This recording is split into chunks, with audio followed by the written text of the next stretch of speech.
আওয়ামী লীগ সরকারের মতো বিএনপি সরকারের ভীমরুচিতে পেয়েছে প্রাইমারি শিক্ষা লেভেলে নৃত্য ড্যান্স। আমি মাননীয় প্রধানমন্ত্রী তারেক সাহেবকে বলবো, আপনার শ্বশুর বাড়ি সিলেটে,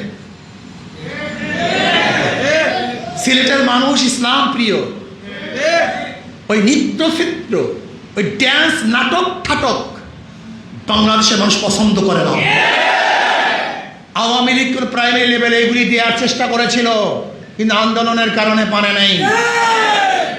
আমি মাননীয় তারেক সাহেবকে বলবো, আপনি বলেছেন আন্দোলন করার আগে হুজুর অবহিত করিয়েন। আপনি বলেছেন আমরা অবহিত করতে চাই, বাংলাদেশের প্রাইমারি লেভেলে মুসলমানের সন্তানকে জ্ঞান শিক্ষা দেওয়া চলবে না, কোরআন শিক্ষা দিতে হবে।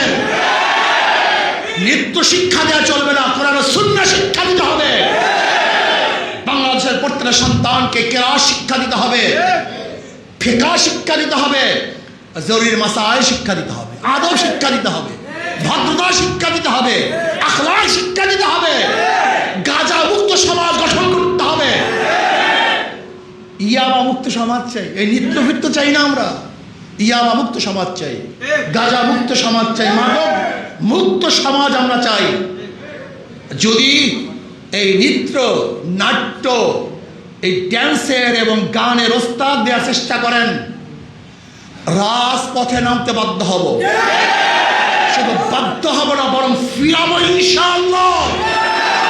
৯২% মুসলমানদের সন্তানদেরকে আমরা গান শিখতে দেব না, ড্যান্স শিখতে দেব না ইনশাআল্লাহ।